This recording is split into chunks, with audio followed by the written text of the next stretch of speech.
విజయవాడలో కనీ విని ఎరుగని విధంగా వరద ముంచెత్తింది. చూస్తుండగానే బుడమేరు అందర్నీ ముంచేసింది. ఎక్కడో కాల్వుంది, ఇక్కడ దాకా వస్తుందా అని కొందరు అనుకున్నారు. పరిస్థితి గమనించిన కొందరు తప్పించుకున్నారు. అయితే వరదల మునిగిపోయిన వారి బాధలు అన్నీ ఇన్ని కావు.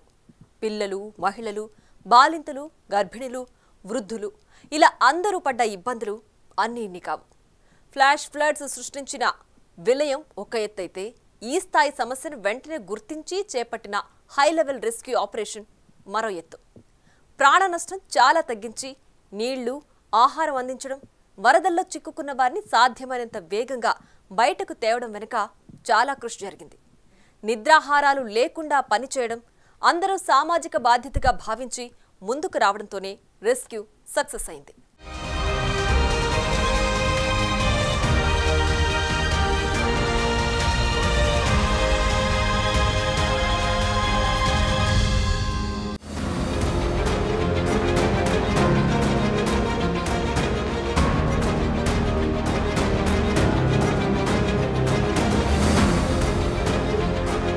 ఊహించని విపత్తు అది.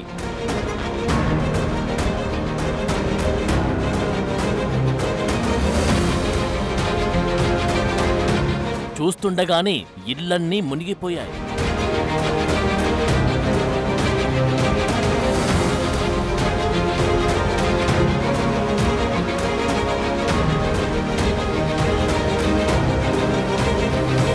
బయటపడే మార్గం లేదు. మరణమే శరణ్యం అనుకున్నారంతా. పై అంతస్తుల్లోకి వెళ్లారు. తిండి తిప్పలు లేవు. చివరి ఆశలు కూడా వదులుకున్నారు. కానీ అప్పుడే అద్భుతం జరిగింది. సహాయం అందడం కాస్త ఆలస్యమైనా ఆ తర్వాత కథ మొత్తం మారిపోయింది. వేగంగా రెస్క్యూ మొదలైంది.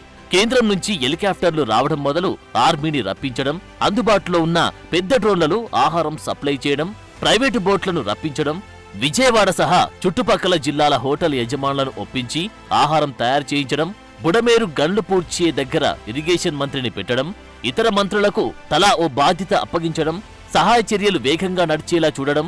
వీటిలో మరో హైలైట్ ఏంటంటే ఫైర్ ఇంజన్లను తీసుకొచ్చి ఇళ్లను క్లీన్ చేసి అప్పగించడం. ఇది మరో లెవెల్ ఆలోచన. ఇదంతా చేసింది ఒకే ఒకరు. గత 5 రోజులుగా వరద నీటిలోనే తిరుగుతూ అందరితో పనిచేయిస్తూ విజయవాడను గండం నుంచి గట్టెక్కించిన సీఎం చంద్రబాబు అనుభవం చాలా బాగా పనిచేసింది.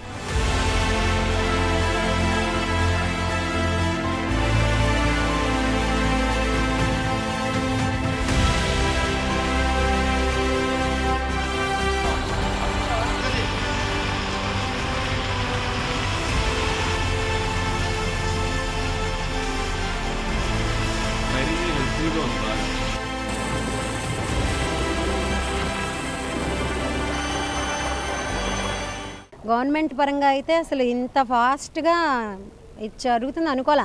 మాకు ఇవన్నీ పూర్తయ్యేప్పటికి ఓ 10-15 రోజులైనా పడుతుంది అనుకున్నాము. కానీ గవర్నమెంట్ పరంగా చాలా అది మేము అనుకోవడం అయితే చంద్రబాబు నాయుడు గారి వల్లే సాధ్యమైంది అనుకుంటున్నాం. ఇంత బాగా ఇస్తున్నారంటే అసలు లోపల ఎవ్వరు కూడా ఫుడ్ లేదు అనేవాళ్ళు లేరు. ఎక్స్ట్రా స్టోర్ చేసి పెట్టుకున్నారు. ఇంకా మనకి నీళ్ళు తగ్గక కూడా సరిపోయేంత ఉన్నాయి. వాటరు, పాలు ఎప్పటికప్పుడు. అంతా బాగుంది, అంతా బాగుంది. ది గ్రేట్ రెస్క్యూ అని చెప్పడానికి చాలా కారణాలున్నాయి. ఒక సమస్య వస్తే పరిష్కారం వేగంగా ఆలోచించడమే కావాలి. బుడమేరు పరివాహకంలో సింగ్ నగర్ మొదలుకొని చాలా కాలనీల్లో 3 లక్షల మంది వరద బాధితులున్నారు. అందరినీ ఒకేసారి కాపాడడం అసాధ్యం. అయినా సరే వీలైనంత ఎక్కువ మందిని ప్రమాదం నుంచి బయటపడేయడమే లక్ష్యంగా పని జరిగింది. అన్ని వ్యవస్థలు కదిలి రావడంతో చంద్రబాబు చాలా యాక్టివ్గా రంగంలోకి దిగారు. నిర్లక్ష్యంగా ఉన్న వారిని మందలించారు. ఏ స్థాయి అధికారులైనా వరదలో దిగాల్సిందే, చివరి వ్యక్తికి ఆహారం అందించాల్సిందే అని ఆర్డర్ వేయడం. అనుకున్నట్లుగానే పని జరగడంతో వారం తిరక్కముందే విజయవాడ ఊపిరి పీల్చుకో అనేలా చేశారు. దీని వెనుక ఎంతో మంది నిద్రలేని రాత్రులున్నాయి. మొక్కవోని దీక్ష, పట్టుదల ఉన్నాయి. సాధ్యమైనంత త్వరగా ఎలాగైనా సాధారణ పరిస్థితులు తీసుకురావాలన్న లక్ష్యమే కనిపించింది.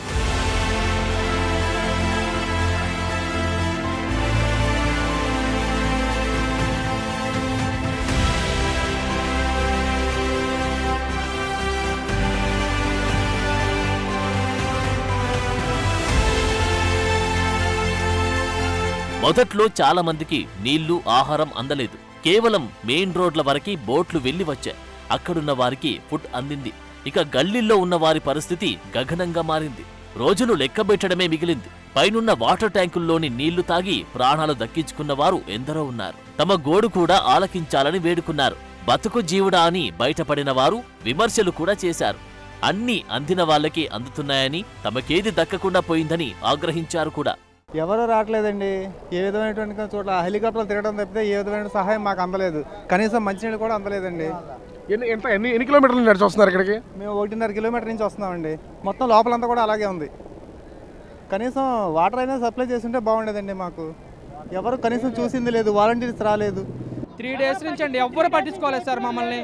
ఫుడ్ లేదు, వాటర్ లేదు, ఏమి లేవు సార్. మాకు ఇక్కడ స్త్రీలు ఉన్నారండి, ప్రెగ్నెంట్ లేడీస్ ఉన్నారు, ఎవ్వరు పట్టించుకోవట్లేదండి.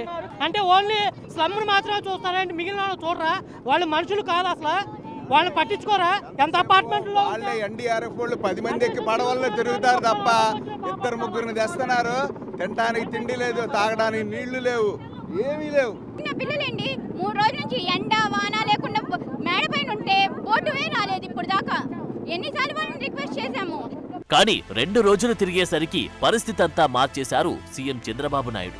అవును, తనకున్న అపార అనుభవం, సంక్షోభాల నుంచి గండం గట్టెక్కేలా చేయడంలో అనుభవం ఉండడం ఇప్పుడు బెజవాడను వేగంగా ఊపిరి పీల్చుకునేలా చేసింది. బుడమేరు బుసకొట్టడం చూశాక ఇక విజయవాడ పని అయిపోయిందని అంతా అనుకున్నారు. ఇప్పట్లో తేరుకోవడం కష్టమన్నారు.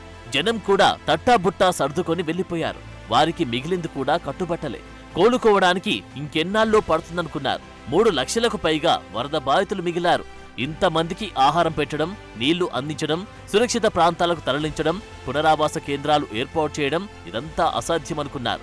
కానీ అసాధ్యమే ఇప్పుడు సుసాధ్యమైంది. ముఖ్యంగా ఉమ్మడి ఉభయ గోదావరి జిల్లాల నుంచి లక్షలాదిగా ఆహార పొట్లాలు, బిస్కెట్ ప్యాకెట్లు, మంచినీటి బాటిల్స్, పండ్లు వంటివి వచ్చాయి. చాలా మంది తమ దాతృత్వాన్ని బెజవాడ వాసుల కోసం చాటుకున్నారు.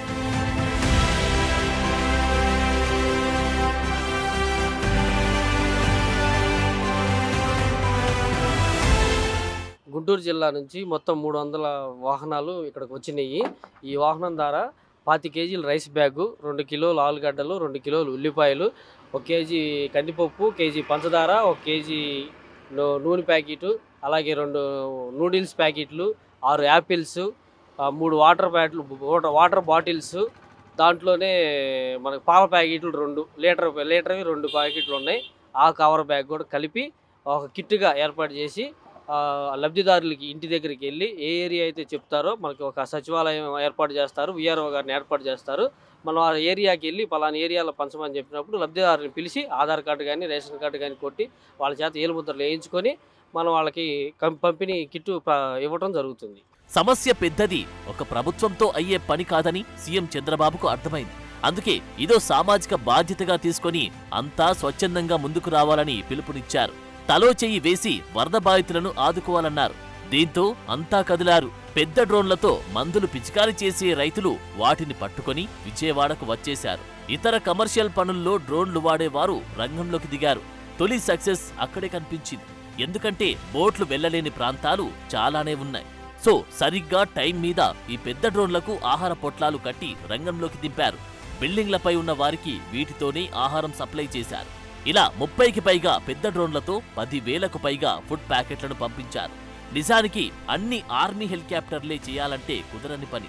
అవి వచ్చేలోగా ఈ డ్రోన్లు చాలా మంది కడుపు నింపాయి. ముఖ్యంగా పిల్లలు, మహిళలు, వృద్ధులు రిలీఫ్ అయ్యారు. ఇదో success.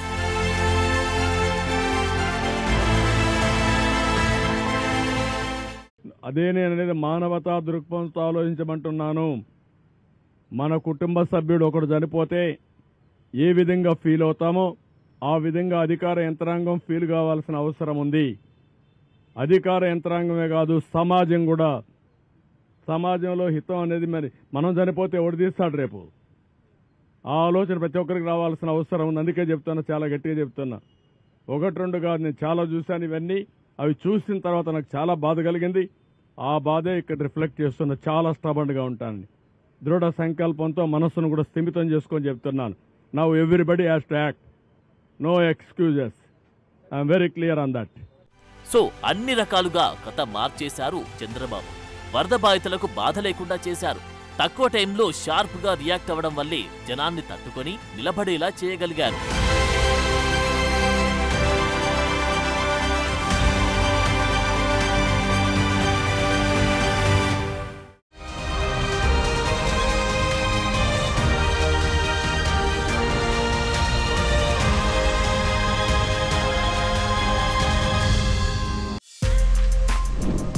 For more videos like this, subscribe Big TV channel.